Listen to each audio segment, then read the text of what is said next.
शांति से सुनिए।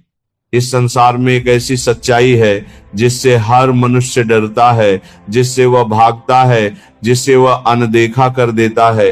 हम जीवन की बातें करना चाहते हैं, सुख की, सफलता की, रिश्तों की, लेकिन उस एक शब्द का नाम लेने से भी मन कांप जाता है, और वह शब्द है मृत्यु।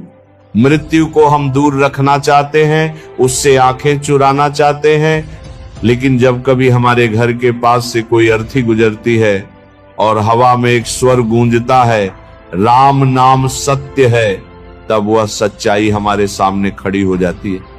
उस क्षण कोई अमीर नहीं रहता, कोई गरीब नहीं रहता, कोई बड़ा नहीं रहता, कोई छोटा नहीं रहता, सब समान हो जाते हैं। हम सबने वह दृश्य देखा है, सफेद कफन में लिपटा हुआ शरीर, 4 लोगों के कंधों पर उठी हुई बांस की अर्थी।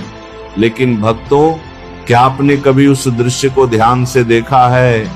क्या आपने कभी गौर किया है कि उस शरीर को केवल ढका नहीं गया होता, बल्कि उसे रस्सियों से बहुत कसकर बांधा गया होता है, उसे बांस की अर्थी से जकड़ दिया जाता है, और सबसे विचित्र बात यह कि उसके पैरों के दोनों अंगूठों को आपस में बांध दिया जाता है।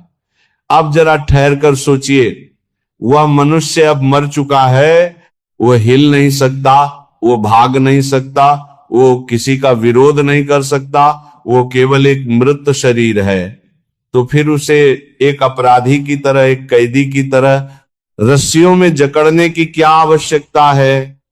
क्या यह केवल इसलिए है कि वह रास्ते में गिर न जाए, या इसके पीछे कोई ऐसा रहस्य छुपा है जिसका वर्णन गरुड़ पुराण के उन पन्नों में किया गया है जिन्हें पढ़ने से भी लोग डरते हैं? भक्तों, सच यह है कि यह केवल एक रस्म नहीं है, ये हमारे पूर्वजों द्वारा बनाया गया एक सुरक्षा कवच है।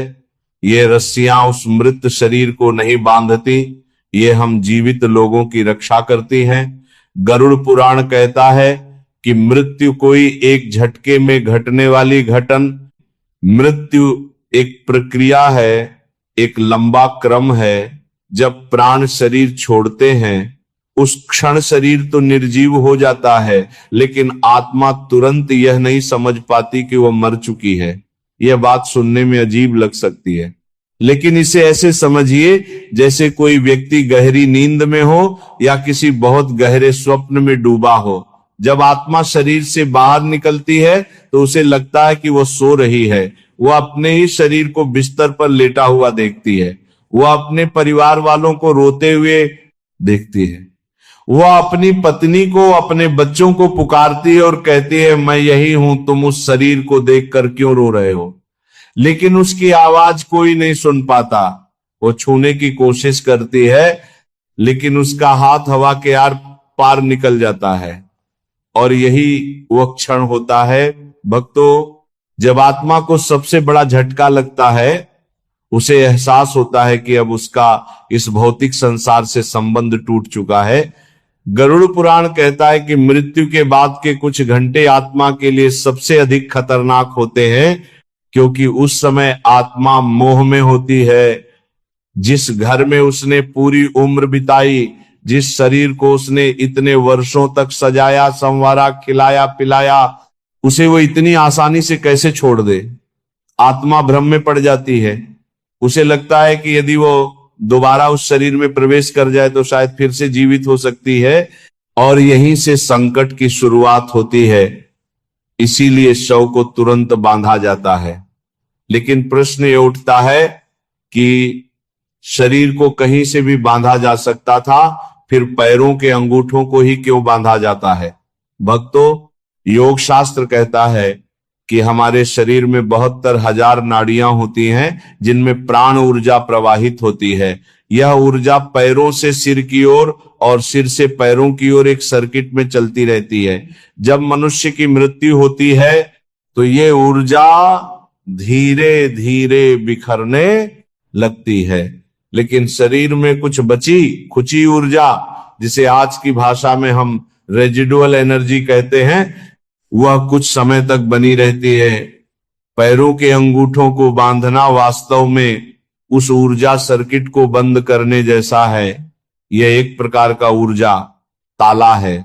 पुराने ऋषि मुनि जानते थे कि यदि यह ताला न लगाया जाए तो आत्मा को अपने पुराने शरीर में लौटने का मार्ग मिल सकता है। अंगूठों को बांधकर आत्मा को यह संकेत दिया जाता है कि अब यह द्वार बंद हो चुका है, लेकिन बात यही समाप्त नहीं होती। गरुड़ पुराण के प्रेत कल्प अध्याय में एक और भयानक चेतावनी दी गई है।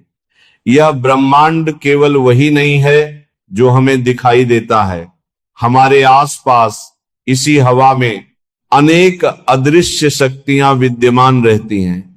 इन्हें अतृप्त आत्माएं, नकारात्मक शक्तियां या पिशाच कहा गया है।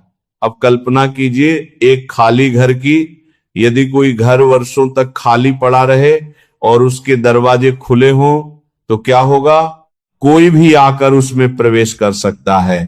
ठीक यही स्थिति एक ताजा मृत शरीर की होती है।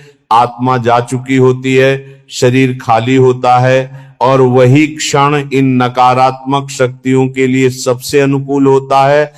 शास्त्र कहते हैं कि यदि शव को बिना बांधे छोड़ दिया जाए तो कोई अन्य शक्ति उसमें प्रवेश कर सकती है। इसे प्रकाया प्रवेश कहा गया है। लोक कथाओं में ऐसे अनेक उदाहरण मिलते हैं जहां एक मृत शरीर अचानक हरकत करता है, लेकिन उसका व्यवहार उस व्यक्ति जैसा नहीं होता। विज्ञान इसे मांसपेशियों की ऐंठन कहता है, जबकि तंत्र शास्त्र इसे पिशाच बाधा मानता है। इसी कारण शव को सूतली या नारियल की रस्सी से बांधा जाता है और बांस की अर्थी से जकड़ा जाता है। यह एक प्रकार का तांत्रिक और मानसिक सुरक्षा घेरा है।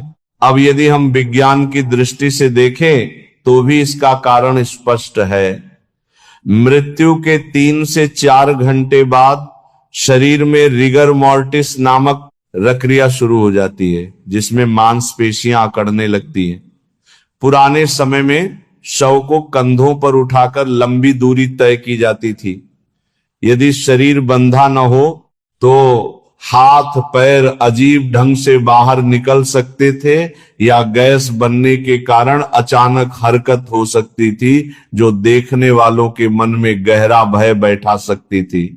रस्सियां उस शरीर को नहीं बल्कि देखने वालों के मन को स्थिर रखती हैं। भक्तों, जब शव श्मशान पहुंचता है तब वही रस्सियां जो सुरक्षा थी अब खोल दी जाती हैं, क्योंकि शमशान महादेव का क्षेत्र है। यहाँ आत्मा को किसी बंधन में नहीं रखा जाता। गरुड़ पुराण कहता है कि अग्नि संस्कार के समय यदि शरीर बंधा रह जाए तो आत्मा को भी बंधन का अनुभव होता है। इसके बाद आता है कपाल क्रिया। यह दृश्य कठोर लगता है, लेकिन यह करुणा का अंतिम कार्य है। सहस्त्रार चक्र, ब्रह्मरंध्र, यही वह द्वार है जहां मोह और अहंकार का अंतिम बंधन रहता है। कपाल क्रिया उस ताले को तोड़ देती है। वैज्ञानिक दृष्टि से यह सुरक्षा के लिए है और आध्यात्मिक दृष्टि से यह आत्मा